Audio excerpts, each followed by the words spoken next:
Egunon, buenos días. Somos John, Luis y Miquel, residentes de tercer año del Hospital Universitario de Álava y vamos a hablaros sobre el protocolo de transfusión masiva. Principalmente empezaré yo hablando la mitad de la presentación, que acabará mi compañero Miquel Vivanco. Históricamente, las primeras transfusiones de sangre fueron de animales a personas que llevaron a múltiples complicaciones y enfermedades, seguidas del problema principal que conllevaban esas primeras transfusiones entre humanos, que era el tema de la coagulación de las bolsas. Pero si hablamos de transfusiones masivas en sí, esta es una técnica que desarrolló cuando ya se disponía la capacidad de mantener y transportar esa sangre, siendo los campos de batalla o las guerras las principales campañas donde se empezaron a utilizar o se empezaron a desarrollar los protocolos de transfusión masiva y llegando a crear lo que hoy conocemos como protocolos fiables y eficaces que van a conseguir aumentar la supervivencia del paciente. Sin embargo, y por suerte, en el mundo las guerras ya no son la principal causa de hemorragia masiva, sino que las causas principales que tenemos hoy en día son los politraumas, las cirugías cardiovasculares, las hemorragias posparto, hemorragias digestivas y cirugías hepatobiliares. Lo primero que tenemos que conocer es un poco son las definiciones de lo que consideramos hemorragia masiva y lo que consideramos transfusión masiva. En la literatura hay un montón de definiciones que luchan entre ellas un poco para ser las que definen mejor lo que vamos a tratar, pero de lo que hablan las guías y aquellas que se consideran principalmente o las más importantes para la hemorragia masiva sería una pérdida sanguínea superior a 150 mililitros por minuto por más de 10 minutos y para la transfusión masiva sería una administración de al menos 10 unidades de concentrados de hematíes en las 24 horas de inicio del tratamiento médico. El objetivo principal de esta charla es explicar cómo aplicar el protocolo de transfusión masiva, pero no deja de tener menor importancia el conocer cuándo aplicarlo, de forma que nos surge la pregunta de qué parámetros clínicos o biológicos deben activar el protocolo de actuación en una hemorragia masiva. Identificar precozmente al tipo de paciente que se puede beneficiar de este protocolo va a marcar la diferencia. Entre los parámetros clínicos más utilizados encontramos el TAS score, una puntuación de corte de 15 y es el que mejor sensibilidad y especificidad va a tener. Otra de las pruebas más usadas debido a que no incluye los valores de laboratorio que pueden retrasar decisiones, es el Assessment of Blood Consumption, el ABC Score. Los valores de laboratorio que nos tienen que hacer saltar la alarma para pensar en una situación de hemorragia masiva como esta tienen que ser los déficits de base superior a 6, la hemoglobina plasmática por debajo de 11 y un pH por debajo de 7,5. Las guías siempre explican que si tenemos disponibilidad para utilizar la tromboelastometría rotacional o el TEG, que lo hagamos desde el inicio o desde, vamos, lo más precozmente que podamos. ¿Vale? Aquí tenemos una imagen principalmente de lo que sería el TAS score, ¿vale? Un poco para que veáis cuáles son los ítems y las puntuaciones que va a utilizar. A la derecha tendríamos un poquito lo que es la probabilidad con las que podríamos encajar esos ítems y en esta otra imagen tendríamos el ABC score, que es el que, como he comentado, no utiliza los valores de laboratorio y por ello podría ser más rápido. ¿Vale? En esta curva ROC podemos ver que el área de la curva o el área bajo la curva mayor, principalmente en este caso, es para el TAS score. Por eso es el que se considera que mayor sensibilidad y especificidad tiene. No solamente es importante una evaluación precoz, sino que es quizás igual o más importante la acción precoz. Entonces, nos puede venir la pregunta de a ver si han demostrado los protocolos de manejo de transfusión masiva mejorar la supervivencia de los pacientes. Por eso, uno de los estudios más importantes o un estudio que precisamente responde a esta pregunta es este de aquí, en el que Raskin et al. Evaluaron la mortalidad 2 años antes y después de implantar un protocolo de transfusión masiva en pacientes traumáticos. No solo vieron que la mortalidad era significativamente menor en el grupo con los protocolos de transfusión masiva, sino que la principal diferencia que atribuye a la disminución de la mortalidad tras la restauración del protocolo es la rapidez del inicio de transfusión, con una reducción del 39% para los concentrados de hematíes, 42% para plaquetas y 33% para el plasma. Lo que viene a decir es que sí, estos protocolos de transfusión masiva fueron claramente significativos respecto al aumento de la supervivencia de estos pacientes, ¿vale? Pero que como ítem importante comentaba que la rapidez o el inicio lo más precoz posible de estos protocolos iba a aumentar cada vez más la supervivencia del paciente traumático. Respecto a la valoración inicial del paciente, cuando éste llega a urgencias, la primera valoración que debe hacerse es a ver si conocemos o qué conocemos de la historia clínica de este paciente y la anamnesis, siempre que sea posible. así como la determinación de valores basales de presión arterial, frecuencia cardíaca e índice de shock. El índice de shock es un índice que se calcula midiendo la frecuencia cardíaca entre la presión arterial sistólica tomados en el lugar del accidente y el momento de la llegada al centro hospitalario. De esta manera podemos calcular el incremento de ese índice de shock y pronosticar cuál sería la mortalidad a las 48 horas. Por otro lado, tener valoraciones del exceso de bases y el lactato arterial también son valores analíticos importantes que habría que tomar desde el inicio. Si lo que buscamos es valorar la extensión en el ámbito de la hemorragia, en el ámbito prehospitalario utilizaríamos una escala de triaje que es la TRTS. Y sin embargo, la escala más famosa y la que viene utilizándose desde hace más de 20 años y que es la que utilizamos normalmente es la escala del ATLS. Como habíamos comentado en la diapositiva anterior, aquí tenemos una imagen gráfica de lo que habla la escala de la TLS y los ítems que en este caso valoraría, según la pérdida de sangre en mililitros y en el porcentaje, luego utilizando valores de monitorización como el pulso, la presión arterial o las respiraciones por minuto y por último también utilizando la prueba de relleno capilar, la diuresis y neurológicamente el estado mental del paciente. Obtendríamos una serie de valores y podríamos clasificar el paciente de 1 a 4 puntos para conocer la gravedad o valorar la extensión del paciente. En caso de que estuviéramos en un ámbito prehospitalario, utilizaríamos la escala del TRTS, que utiliza la escala de Glasgow, la frecuencia respiratoria y la tensión arterial sistólica. No podemos hablar de hemorragia masiva sin mencionar la tríada letal, que como todos sabéis se compone de hipotermia, acidosis y coagulopatía.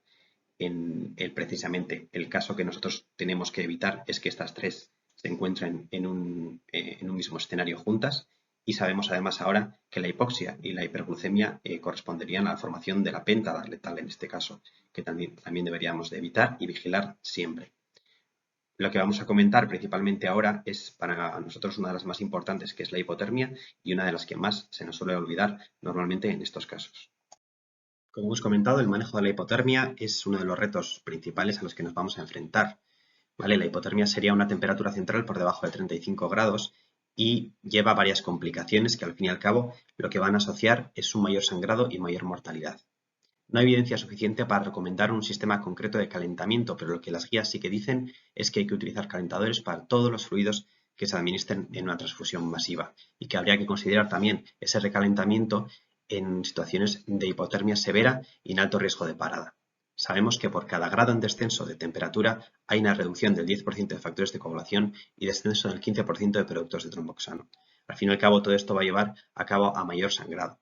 Si la temperatura bajara por debajo de 33 grados, habría un bloqueo total de la actividad de factores de coagulación que agravaría en un porcentaje muy alto la situación a la que nos enfrentamos. Ante un paciente con una pérdida de volemia, como el tipo de paciente al que nos enfrentamos, aquel que tiene una hemorragia masiva, es lógico pensar que una de las primeras cosas que tenemos que intentar es, además de parar esa pérdida, intentar reponer en la medida que esté en nuestra mano. Sin embargo, aquí surge la duda de qué tipo de fluidos son más recomendados en cada caso y en qué medida. Lo que sí sabemos es que la fluidoterapia precoz va a salvar vidas y que los cristaloides balanceados, preferiblemente isotónicos, son aquellos los elegidos principalmente que es para utilizar. Hay que evitar los cristaloides salinos como el suero fisiológico porque puede aumentar o puede tener un riesgo de desarrollar una acidosis hiperclorínica, más aún en aquellos pacientes que nos vienen en estos casos que ya suelen estar acidóticos. Hay que evitar soluciones hipotónicas si sospechamos un traumatismo craneoencefálico, ya que podría favorecer un edema cerebral. Sin embargo, hay un debate importante sobre los coloides, ¿vale? Ya que no han demostrado aumentar la supervivencia y en algunas situaciones se han visto asociados a daño renal y a un aumento de mortalidad en pacientes sépticos. No tenemos datos aún sobre los coloides en la hemorragia masiva. Entonces, ¿qué haríamos con ellos? Pues usarlos en casos de que los cristaloides y las aminas no sean suficientes para mantener las tensiones objetivo que nosotros queremos. ¿Vale? Habría que limitar el uso en torno a 30 mililitros kilo en 24 horas. ¿Vale? Recordad que la reposición no solamente se va a basar en fluidos, ¿vale? También obviamente utilizaremos hemoderivados de los que hablaremos más adelante para dar un poquito de datos de cuánto habría que poner. En todas las guías y en todos los artículos en los que hablamos de lo que es la reposición de la volemia, nos hablan de la reanimación hipotensiva. Lo que realmente o lo que tradicionalmente se ha considerado respecto a la reposición de volemia en pacientes con un shock hemorrágico era un aporte masivo de volumen, buscando sobre todo la corrección de valores de presión arterial sin tener tanto control del punto de sangrado. Esto al final generaba un círculo vicioso en el que el sangrado era mayor por disponer de más volemia, al que nosotros respondíamos con más volumen. Entonces, esto generaba una situación perpetua donde el riesgo de coagulopatía, hipotermia y otras complicaciones era cada vez mayor. Hoy en día se aboga hacia un planteamiento mucho más conservador, siempre que no haya un traumatismo craneoencefálico asociado, en el que se pretende asegurar la perfusión de órganos vitales hasta identificar y controlar la fuente de sangrado. Por ello, en pacientes traumatizados sangrantes, hipotensos y sin traumatismos craneoencefálicos, se recomienda un objetivo de presión arterial sistólica entre 80 y 90 milímetros de mercurio hasta que se pueda controlar la fuente de sangrado. En caso de que hubiera un traumatismo craneoencefálico, sabemos que la hipotensión puede ir asociada a mayor mortalidad, por lo que los valores objetivo son presiones sistólicas mayores de 110 y medias de al menos de 80. En relación a lo previo, puede surgir la duda de usar vasoactivos y cuándo hacerlo. Lo que sabemos hasta ahora es que cuando el riesgo de hipoperfusión de órganos vitales es alto, a pesar de una correcta fluidoterapia, se podría recurrir al uso de vasoactivos y se debe recurrir al uso de vasoactivos.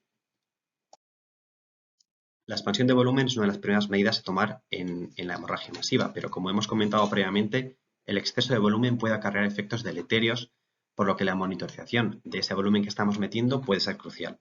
El gold estándar para monitorizar la respuesta a la carga de fluidos es la determinación continua del gasto cardíaco, ya que la ausencia de incremento del mismo nos indica que hemos alcanzado la meseta de la curva. Aquí tenéis una imagen de la curva de Frank-Starling que ya todos conocéis y como sabéis, lo que nos interesa es conocer cuál es ese punto de inflexión para no pasarnos y llegar al punto de meseta. Los estudios que existen hasta la fecha recomiendan la utilización de variables dinámicas como la variación de volumen sistólico y la variación de presión de pulso antes que aquellas que son estáticas, para poder predecir cuál es la respuesta a la carga de fluidos que le estamos metiendo. Por último, como ya sabéis, la ecocardiografía o la ecografía principalmente con valores como el kissing walls o la distensibilidad de la vena cava siempre nos van a dar información rápida y eficaz para conocer la situación de nuestro paciente. Respecto a la monitorización de las determinaciones de laboratorio, sabemos que son múltiples las determinaciones de laboratorio que podemos pedir cuando llega un paciente sangrante, pero tenemos que ser capaces de diferenciar y pedir solo aquellos datos que nos puedan dar una información veraz y eficiente de la situación actual. Los parámetros que nos van a recomendar las guías son la hemoglobina, el lactato, exceso de bases y valores de coagulación. Hay que sospechar siempre si el paciente podría estar tomando anticoagulantes o antiagregantes y por ello nos podrían utilizar o nos podrían ayudar mucho los test viscoelásticos, que ya sabéis que lo que hacen es analizar las propiedades viscoelásticas durante la formación y lisis del coágulo. Así podríamos ayudarnos o podríamos detectar y controlar o orientar el tratamiento por si el paciente tuviera algún tipo de coagulopatía. Hola, buenas. Me llamo Miquel, soy compañero de John y voy a proseguir con el tema de hemorragia masiva, ¿vale? Hasta ahora yo nos había explicado tanto las definiciones de hemorragia como los valores clínicos y analíticos a valorar en un paciente con sangrado y con hemorragia masiva. Y yo os voy a hablar en mi parte del tratamiento. Luego pondré como ejemplo un caso clínico y por último pondré el protocolo de mi hospital para utilizarlo un poco como conclusión y como resumen de todo este tema que vamos a hablar, ¿no? Bueno, hablando ya de la administración de los hemocomponentes, de lo primero que os hablaré será de los concentrados de hematíes. Saber que es importante que todo hospital tenga un protocolo de transfusión masiva, ¿vale? Básicamente porque esto nos ayuda a transfundir en su justa medida y para evitar las complicaciones asociadas a la transfusión de los hemocomponentes y porque se ha demostrado que el hecho de tener un protocolo nos ayuda a disminuir la mortalidad. Se recomienda transfundir estos concentrados de hematíes de manera precoz, ¿vale? Y hay que valorar tanto parámetros clínicos como analíticos, ¿vale? Y no basarse en parámetros aislados. Si bien, por poner un límite, se ha llegado a un consenso en el que, bueno, a la hora de realizar la reanimación de estos pacientes, intentamos conseguir una hemoglobina mayor de 8 en pacientes sin patologías cardíacas, ¿vale? Y si el paciente tuviera alguna cardiopatía o este sangrado se viera en el contexto de una cirugía cardiovascular, intentaríamos conseguir valores de hemoglobina mayores de 9 a la hora de realizar nuestra transfusión. Y bueno, saber que esas transfusiones no están exentas de complicaciones, como cualquier tratamiento, ¿vale? No habría que transfundir a lo loco, sino como he dicho, valorando criterios analíticos y clínicos, ¿vale? Pues una complicación que podría darse sería un síndrome de distrés respiratorio, ¿vale? Asociado a esta transfusión, ¿vale? Bueno, continuando con el resto de los hemocomponentes, en cuanto al plasma fresco congelado, se utiliza para tratar y prevenir la coagulopatía de los pacientes con hemorragia masiva. El objetivo a alcanzar es un ratio de tiempo de protrombina y del TTPA menor a 1,5, ¿vale? La dosis inicial sería de 15 mililitros por kilo y saber que esto tampoco está exento de complicaciones, ¿vale? Como podría ser el TACO y el TRALI. Bueno, saber también que el plasma es, dentro de los hemocomponentes, el que con mayor probabilidad puede causar un efecto adverso, ¿vale? Después, en cuanto a las plaquetas, a la hora de transfundirlas tenemos que conseguir unos valores por encima de 50.000, ¿vale? Sería el objetivo a buscar. Si persistiera el sangrado, deberíamos de intentar conseguir unas plaquetas por encima de 75.000. Y en el paciente politraumatizado o con un traumatismo craneoencefálico grave, tenemos que intentar conseguir plaquetas por encima de 100.000, ¿vale? Saber también que tenemos que intentar tener un hematocrito por encima de 30, porque si no, si estuviera por debajo, estas plaquetas serían disfuncionantes, ¿vale? Por lo que es importante transfundir las plaquetas posteriormente a haber transfundido concentrado de Matías y plasma fresco. En cuanto a con qué relación transfundir los diferentes hemocomponentes, ¿vale? No hay nada en claro, ¿vale? Sí que se sugiere que hay que transfundir con una alta proporción de plasma fresco y plaquetas en relación a los concentrados de hematíes, ¿vale? Sobre todo en pacientes politraumatizados. Pero no se ha conseguido demostrar una relación óptima fija, ¿vale? Es decir, habría que transfundir de manera individualizada en base a los parámetros clínicos, analíticos y tromboelastográficos que obtuviésemos en la transfusión, ¿vale? Sí que en algunos estudios hablan de una relación de 1-1-1 o 2-1-1 a favor de los concentrados de Matías. Aunque, en definitiva, pues un poco lo que he dicho, ¿vale? No se ha demostrado que ese tipo de relaciones aumente la supervivencia y habría que individualizar a la hora de transfundir, ¿vale? Y bueno, luego en cuanto a otros hemocomponentes, nada, decir que el uso sistemático de albúmina en pacientes con hemorragia masiva no se recomienda, ¿vale? Y poco más en cuanto a este tema. En cuanto a la administración de hemostáticos, hablando del complejo protrombínico, los pacientes anticoagulados con acenocumarón en el contexto de una hemorragia masiva, se podría utilizar el complejo protrombínico para revertir esta anticoagulación, ¿vale? Siendo la dosis inicial de 50 unidades por kilo más 10 miligramos de vitamina K, ¿vale? En cuanto a los pacientes que están anticoagulados con fármacos que no inhiben la vitamina K, como el dabigatran, no se recomienda de rutina el uso de CCP, ¿vale? Como tratamiento de primera línea. Para el dabigatran, por ejemplo, podríamos utilizar el idarucizumab, ¿vale? El antagonista específico.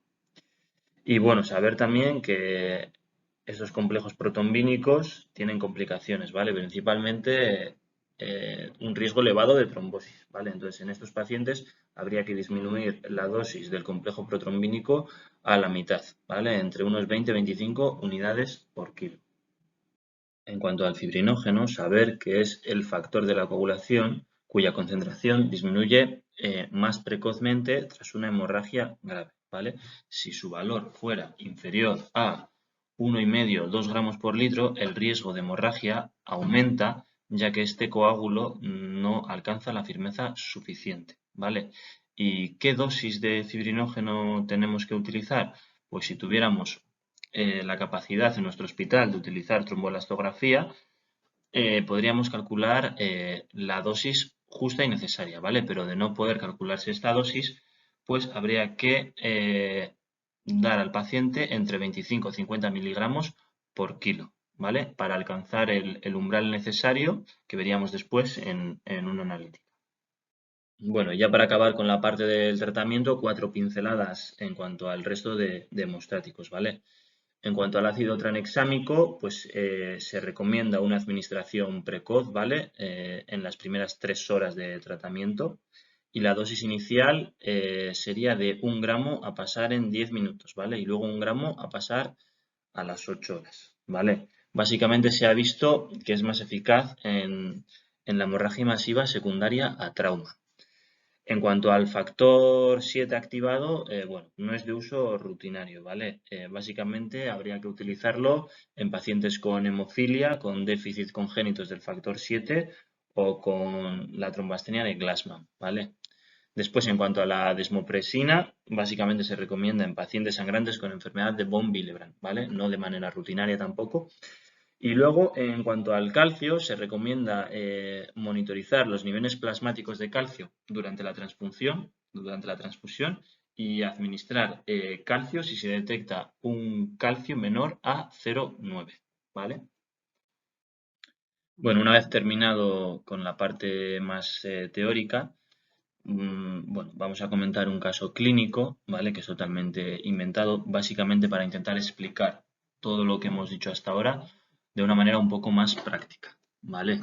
Además, bueno, iremos comentando los diferentes puntos a seguir en la reanimación, ¿vale? Para así intentar trasladar todo lo que hemos dicho hasta ahora intentando hacer que parezca una situación un poco más real, ¿vale? Entonces, bueno, en este caso, pues nos avisan por un código politrauma y llega a la estabilización un paciente intubado y hemodinámicamente inestable, ¿vale?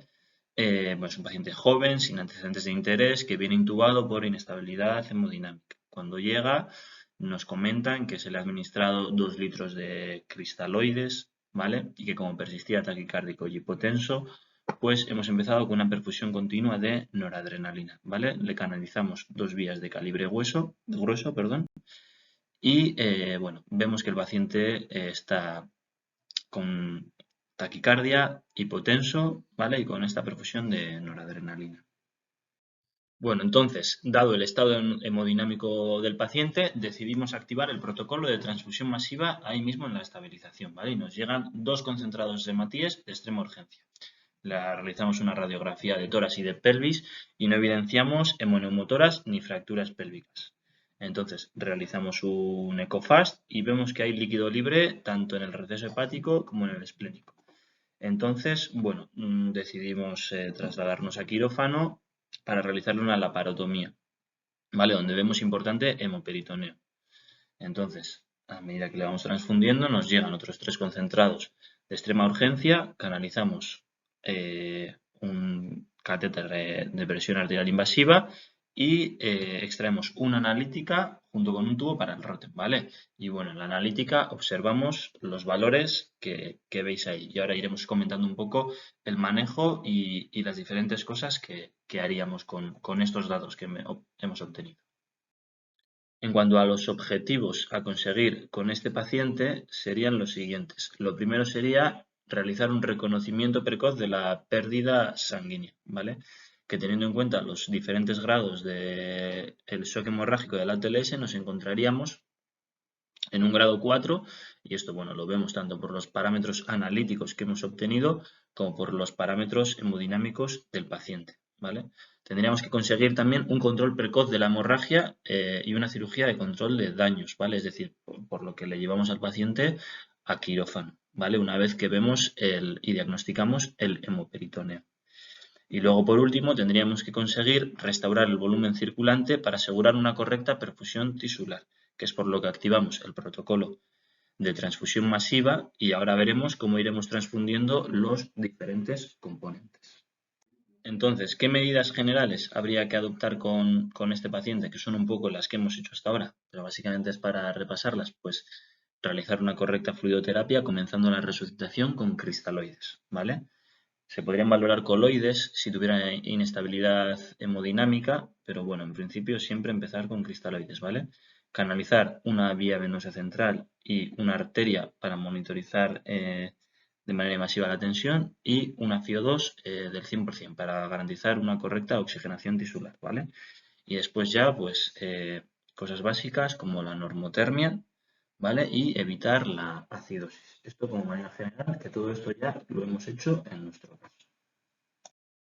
Bueno, aquí tenéis unas fotos del ROTEM, ¿vale? Un poco con los que guiaríamos la reanimación de nuestro paciente, ¿vale? Bueno, aparte de por los valores analíticos, pues aquí veríamos, ¿no? En el FIFTEN una amplitud disminuida y en el EXTEN una imagen con parámetros del ISIS, ¿vale? Aparte que se vería un CFT muy aumentado y una amplitud disminuida. Por lo tanto, la indicación aquí sería transfundir fibrinógeno y ácido tranexámico, ¿vale? Que concuerda un poco con lo que habíamos explicado anteriormente, aparte del concentrado de Matías que estamos pasando para aumentar esa hemoglobina de 6,8 que teníamos, ¿vale?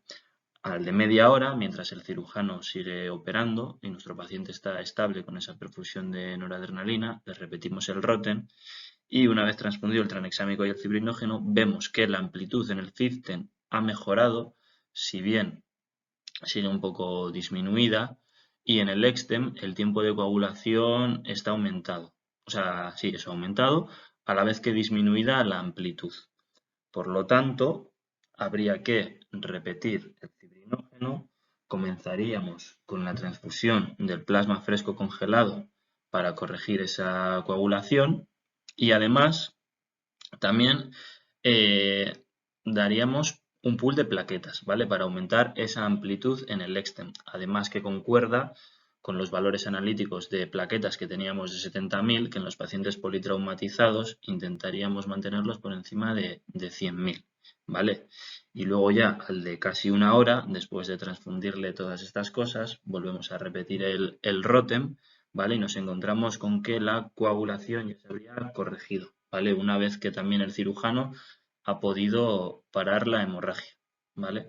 Entonces, bueno, saber que esto sería una herramienta más a la hora de dirigir esta terapia transfusional, además de los valores analíticos, ¿no? Y ver un poco así el orden que seguiríamos. Resumiendo, transfundir los concentrados de Matías que estábamos haciendo, transfundirle tranexámico y fibrinógeno, repetir el ROTEM, empezar con el plasma para corregir la coagulación y seguir transfundiendo concentrado de Matías, plaquetas y fibrinógeno hasta corregir la coagulación. Entonces, ¿qué parámetros analíticos buscamos en la reanimación de nuestros pacientes? Como os he dicho antes, no hay que seguir una terapia transfusional fija con unos valores, sino que hay que guiarse por un poco objetivos y por parámetros, ¿vale? Entonces, ¿qué buscamos? Controlar el sangrado, ¿vale? Tener una tensión arterial sistólica alrededor de 90-80 milímetros de mercurio, ¿vale? Excepto en los traumatismos craneoencefálicos. Hasta que el cirujano pueda solucionar el punto de sangrado, ¿vale?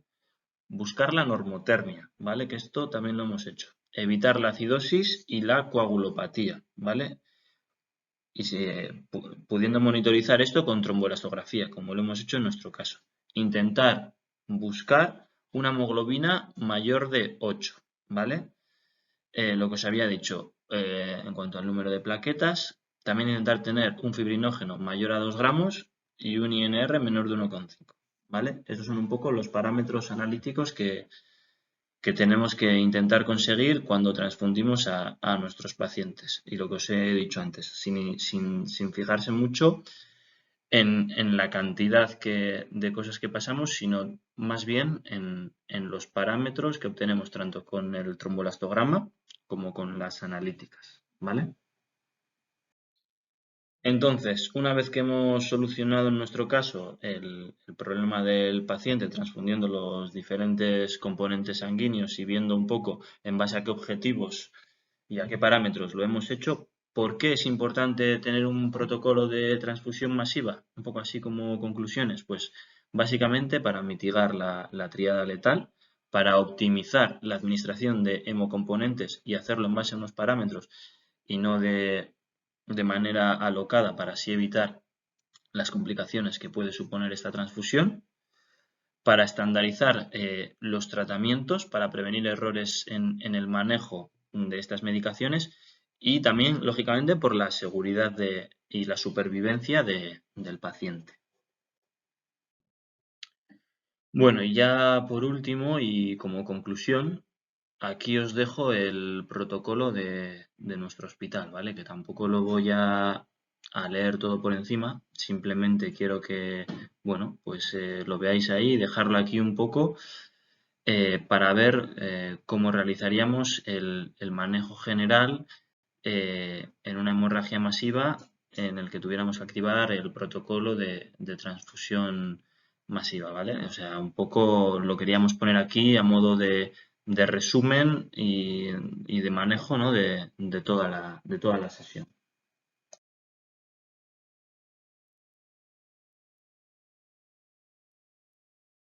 Bueno, esperamos que os hayáis quedado con las ideas más importantes de la sesión. Es una sesión en la que se puede profundizar todo lo que uno quiera, aunque las guías la verdad es que ponen unos puntos muy claros que son los que hemos intentado transmitiros y esperemos que os sirva sobre todo para el futuro profesional.